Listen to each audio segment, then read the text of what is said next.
মুসা আলাইহিস সালাম একদিন বক্তব্য দিচ্ছেন, তো একজন দাঁড়িয়ে বললেন, বনু ইসরাইলদের একজন, হে ইয়া মুসা, আপনি তো চমৎকার একটা বক্তব্য দিয়েছেন, আপনার চেয়ে কোনো জ্ঞানী মানুষ কি পৃথিবীতে এখন আছে? নবী মুসা আলাইহিস সালাম বলছেন, না, আমার জানা মতে আমার চেয়ে কোনো জ্ঞানী মানুষ এখন পৃথিবীতে নাই।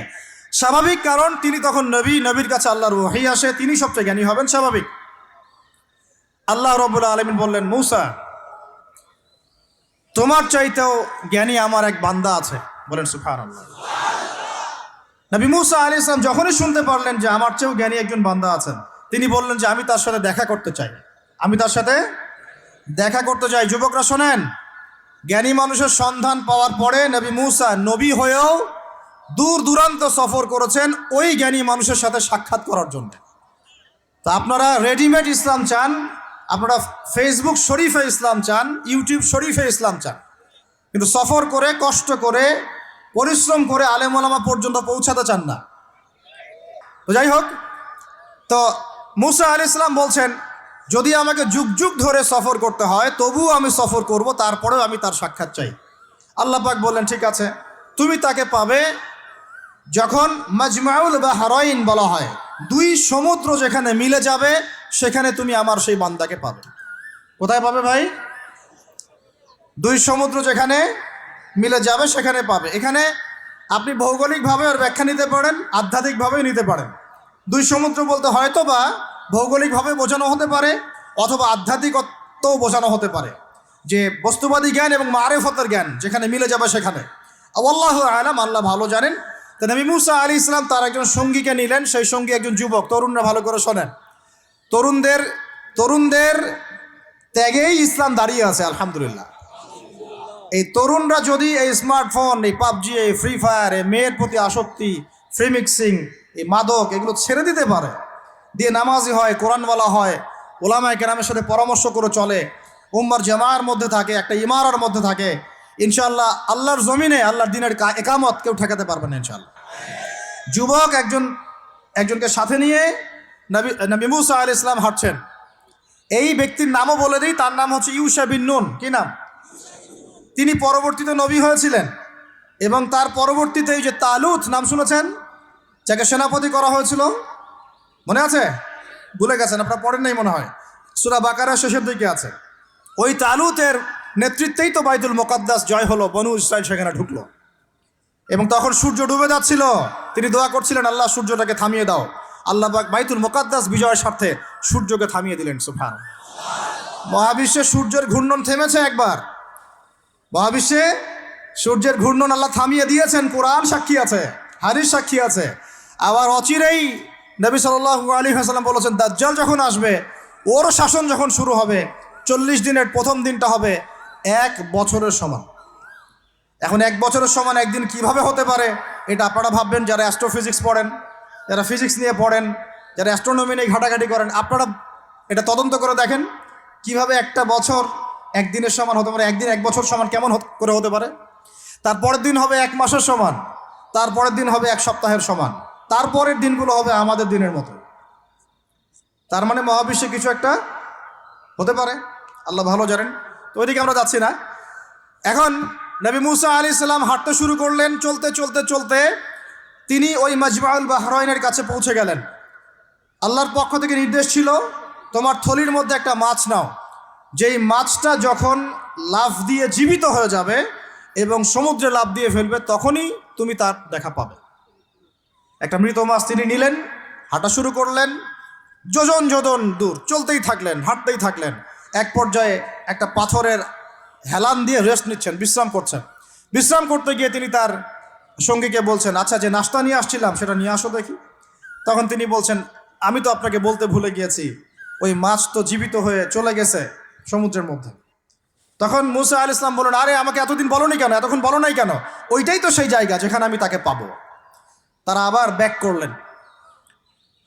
করলেন, সেই জায়গায় দেখলেন পাথরের উপরে সেই নাম খিদির আলাইহিস সালাম। খিদির শব্দের অর্থ শ্যামল, খিদির মানে শ্যামল। হাদিসে আসছে, তিনি যেখানে যেতেন মৃত জায়গার উপরে বসলে সেই জায়গা সবুজ হয়ে যেত। সুবহানাল্লাহ। তো খিদির মানে শ্যামল, সবুজ আলাইহিস সালাম। এখন তিনি পাথরের উপরে বসে আছেন। নবী মুসা আলাইহিস সালাম গিয়ে সালাম দিলেন, বললেন, আসসালামু আলাইকুম। ওয়া রাহমাতুল্লাহ। তখন তিনি বলছেন ওয়ালাইকুম আসসালাম ওয়া রাহমাতুল্লাহি ওয়া বারাকাতুহু। তো মূসা আলাইহিস সালাম বলছেন আমি মূসা। তখন খিদির আলাইহিস সালাম বলছেন তুমি কি বনু ইসরাঈলের মূসা? তুমি কি বনু ইসরাঈলের মূসা? মানে বুঝাতে চাচ্ছি খিদির আলাইহিস সালাম বনু ইসরাঈলদের কেউ নন। পৃথিবীর সবচেয়ে জ্ঞানী মানুষ বনু ইসরাঈলদের মধ্যে নন, তিনি বনু ইসরাঈলের বাইরে কেউ একজন। তাই এখনকার যে স্টেট অফ ইসরায়েল দাবি করে যে তারা হচ্ছে ইহুদি এবং তারা বনু ইসরায়েল, তারাই পৃথিবীর সবচেয়ে এলিট সোসাইটি, বাকি সবাই তেলাপোকা, ওদের এই দলিল এই কথার উল্টা দিকে কোরআন কথা বলেছে যে খিদির বনু ইসরায়েলের কেউ ছিল না। তো পৃথিবীর সবচেয়ে সেরা মানুষ, জ্ঞানী মানুষকে খুঁজতে হলে নবী মুহাম্মদ সাল্লাল্লাহু আলাইহি ওয়াসাল্লামের উম্মতে আসতে হবে। কথা বুঝতে পারছেন? পরতে পরতে দলিল আছে, একটু ঠান্ডা মাথায় গভীরভাবে ভাবার চেষ্টা করতে হবে।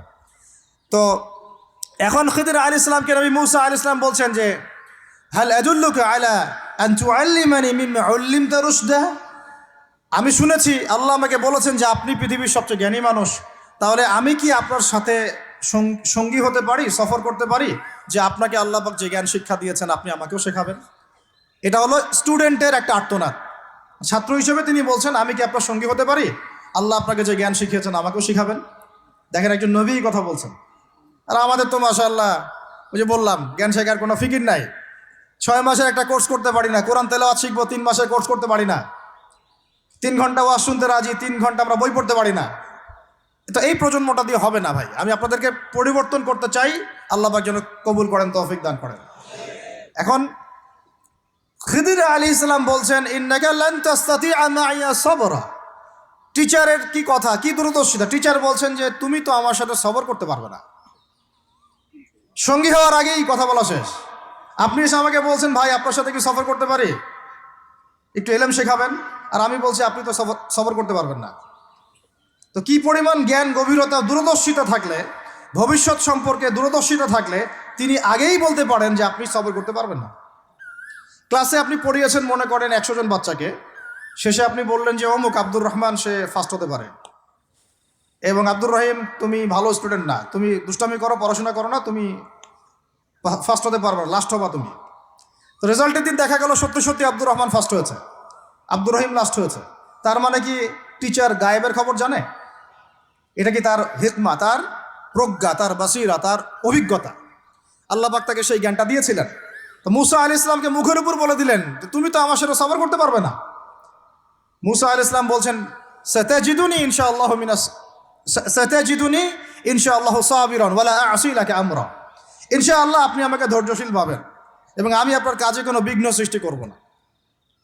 তখন তিনি বলছেন ঠিক আছে, যদি তুমি আমার সাথে যেতেই চাও তাহলে ফালা তাসআলনি আন শাই, আমার সাথে চলতে গেলে কোনো প্রশ্ন করা যাবে না। কেমন টিচার! টিচার দেখেন, আমার সাথে চলো, জ্ঞান অর্জন করতে চাও করো, কোনো প্রশ্ন করতে পারবে না। একটা হাদিসেও আসছে একটা কম ধ্বংস হয় যখন নবীদেরকে অতিরিক্ত প্রশ্ন করে, এটা কেন, ওইটা কেন, ওইটা কেন। বেশি প্রশ্ন করতে হয় না, অতিরিক্ত প্রশ্ন করতে হয় না। তো যাই হোক, সফর শুরু হলো। ফানতালাকা, তারা হাঁটা শুরু করলেন। হাত্তা ইযা রাকিবা ফিস সাফিনাতি খারাকাহা। চলতে চলতে একটা নদী আসলো। তো এই নদীর পার হয়ে আরেক জায়গায় যেতে হবে, কিন্তু এটা পার হওয়ার জন্য তাদের কাছে অর্থ নাই। এক নৌকার মাঝি সে বিনামূল্যে এটাকে পার করার জন্যে প্রস্তাব দিল, ঠিক আছে বিনামূল্যে পার করে দিব। সেই নৌকায় করে তারা যখন যাচ্ছেন, যেতে যেতে তীরে পৌঁছার আগেই সেই নৌকার তলদেশটা খিদির আলাইহিস সালাম ফুটা করে দিলেন। নেন এখন কি কাজটা দেখে কি ভালো মনে হচ্ছে না খারাপ? আমি আপনার গাড়িতে করে ধরেন যাচ্ছি, গাড়িটা যখন আপনি আমার বাসা পর্যন্ত পৌঁছে দিবেন তার আগে নামলাম, নাইমা আপনার টায়ার 4টা পাস্ট করে দিলাম। আপনি আমাকে কি বলবেন? কিছু বলবেন না, ফেসবুকে গিয়ে স্ট্যাটাস দিবেন অথবা লাইভে আসতে পারেন, তাই না? এই আর কি। তো নবী মূসা আলাইহিস সালাম রিয়্যাক্ট করলেন যে লাকাদ জি'তা শাইআন ইমরা, আপনি তো একটা অন্যায় কাজ করলেন মনে হচ্ছে। এটা কেন করলেন? যারা আমাদেরকে বিনামূল্যে বিনা পারিশ্রমিকে পার করে দিল, আপনি ওই নৌকা ফুটা করে ফেললেন। তখন খিদির আলাইহিস সালাম বললেন যে আমি তো তোমাকে বলেছি, আলা মা কুল্লাক, আমি কি তোমাকে বলি নাই ইন্নাকা লান তাস্তাতিআ মাইয়া সাবরা, তুমি আমার সাথে সবর করতে পারবে না? মূসা আলাইহিস সালাম বলছেন যে ঠিক আছে, আমি যে ভুলে গিয়েছি এই জন্য আমাকে পাকড়াও করেন না, আমি যে ভুলে গিয়েছি কথাটা এই জন্য আমাকে পাকড়াও করেন, একটা চান্স দেন আমাকে। তো ঠিক আছে চলো আবার ফানতালাকা, আবার তারা চলা শুরু করলেন। হাত্তা ইদা লাকিয়া গুলামান ফাকাতালাহ, এবার একটা ছোট্ট বালকের সাথে দেখা হলো, এই 8 বছর 10 বছর বয়স হবে, এই গোলাম বালকের সাথে দেখা হলো। ফাকাতালাহু, এবার খিদর আলাইহিস সালাম তাকে হত্যা করলেন, একটা বাচ্চাকে। এটা কেমন হলো? নৌকা ফুটা করার চেয়ে বেশি ভারী না হালকা? আরো ভারী। মুসা আলাইহিস সালাম বলছেন লাকাদ জি'তা শাইআন নুকরা, আপনি তো এবার জঘন্য একটা কাজ করলেন, আপনি তো পুরো একটা নিষ্পাপ বাচ্চাকে হত্যা করে ফেললেন। তারপরে বললেন যে এরপর যদি আর একটা প্রশ্ন করো তাহলে তোমার সাথে আমার আর চলা হবে না, লাস্ট চান্স। ঠিক আছে চলেন। এবার চলতে চলতে ফানতালাকা হাত্তা ইযা আতায়া আহলা ক্বরিয়াতিন ইসতাতআমা আহলাহা ফাআবাউ আন ইউদাইফুহুমা। কোরআনে আসছে একটা করিয়া মানে একটা গ্রামের মধ্যে তারা ঢুকলেন, সেই গ্রামে ঢুকে মেহমানদারি চাইলেন, নাস্তা পানি চাইলেন আর কি। তো তারা মেহমানদারি করলো না, দূর দূর করে তাড়িয়ে দিল। অনেকটা আমাদের ওই কলকাতার দাদাবাবুদের মতো আর কি, জিজ্ঞাসা করো যে খেয়ে আসছেন না খেয়ে যাবেন। এটা আমাদের আস্তে আস্তে আমাদের মধ্যে ছড়ায় পড়তেছে আর কি। মেহমান আসলে বিরক্ত হয়, কবে যাবে সেই ফিকির করে। তো এরা মেহমানদারি করলো না, উল্টা তাকে তাড়িয়ে দিল। তো যাই হোক, এখন মুসা আলাইহিস সালাম বলছেন যে এখানে একটা ঘটনা ঘটেছে। খিদর আলাইহিস সালাম দেখলেন যে বাড়ি থেকে তাদেরকে তাড়িয়ে দেওয়া হলো, মেহমানদারি করা হলো না, ওই বাড়ির একটা দেয়াল ধসে পড়ে গেছে, ওই বাড়ির একটা দেয়াল ধসে পড়ে গেছে। তখন তিনি সেটাকে নিজের হাতে আবার নির্মাণ করে দিলেন, সুবহানাল্লাহ।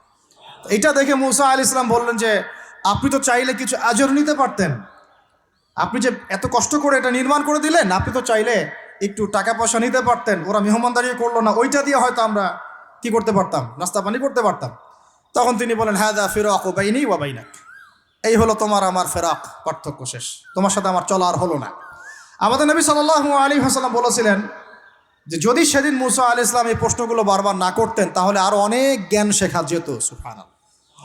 তখন তিনি বলছেন ঠিক আছে, হাযা ফিরাকু বাইনি ওয়া বাইনাক সাউনাব্বিউকা বিতাউইল মা লাম তাস্তাতি আলাইহি সাবরা, তবে যাওয়ার আগে আমি তোমাকে জানিয়ে দিব এই 3টা ক্ষেত্রে মূল ঘটনা কি ছিল যে বিষয়ে তুমি সবর করতে পারো নাই। আম্মা সাফিনা, ওই যে সাফিনা বা নৌকা, আম্মা সাফিনাতু ফাকানা লিমাসাকিন ইয়ামালুনা ফিল বাহর, ওই যে সাফিনা বা নৌকাটা ওইটা ছিল মিসকিনদের, মিসকিন মানে বলা হয় কি হতদরিদ্র মানুষ, জেলে টাইপের, যাদের কিছু নাই, নৌকায় মানে সমুদ্রে মাছ ধরে ধরে খায়, এরকম কিছু মানুষের ওই সাফিনা বা নৌকাটা ছিল। এবং ওদের পিছনে ছিল একটা মালিক, মালিক মানে এখানে জলদস্যু। যদি ওই সাফিনা বা নৌকাটা আমি ছিদ্র না করতাম, ওই জলদস্যুরা এটা ভালো অবস্থায় পেলে ছিনতাই করে হাইজ্যাক করে নিয়ে যেত। আমি যেহেতু ফুটা করে দিয়েছি এই জন্য এটা ত্রুটিযুক্ত, এই নৌকাটা তারা আর নিবে না। তোমার কাছে বাইরের চোখ দিয়ে মনে হয়েছে যে আমি একটা অন্যায় করেছি, আসলে আমি তাদের উপকারী করেছি। বুঝতে পারছি বাইরের চোখ ভিতরের চোখ কি জিনিস। আচ্ছা, তারপরে ওয়াম্মাল গুলামু ফাকানা আবওয়াহু মুমিনাইন ফাখাশিনা আন ইউরহিকাহুমা তুগয়ানা ওয়া কুফরা, সুবহানাল্লাহ। এটা আমাদের এই যে শাহবাগী প্রজন্মের জন্য একটা প্রযোজ্য আর কি। কেন বলছি শুনেন ভালো করে। এবার ইনি বলছেন যে ওই যে বাচ্চাটাকে আমি হত্যা করেছি, এই বাচ্চাটা যদি বড় হতো, সে নিজে তো কাফের হতোই বড় কাফের, এর পিতা মাতাদেরকেও পর্যন্ত কুফুরির মধ্যে নিয়ে আসতো। মানে একটা কাফের প্রজন্ম তো তৈরি করতোই, বরং এই কাফের মানুষকে কাফের করার জন্য নাস্তিক মুরতাদ বানানোর মিশন নিয়ে মাঠে নামতো। মেলে না? ওই জন্য আমি ছোটবেলায় এদেরকে হত্যা করে দিয়েছি যাতে বড় হয়ে কাজটা করতে না পারে। কথা বুঝতে পারছেন? আর তিনি বলছেন আমি এটা নিজের ইচ্ছায় করি নাই, ওমা ফাআলতুহু আন আমরি, আমি এটা নিজের ইচ্ছায় করি নাই, এটা আল্লাহ পাকের আদেশ ছিল। বলি সুবহানাল্লাহ। আর ওয়াম্মাল জিদার ফাকানা লিগুলামাইনি ইয়াতীমাইনি ফিল মাদিনা ওয়া কানা তাহতাহু কানজুল লাহুমা, সুবহানাল্লাহ।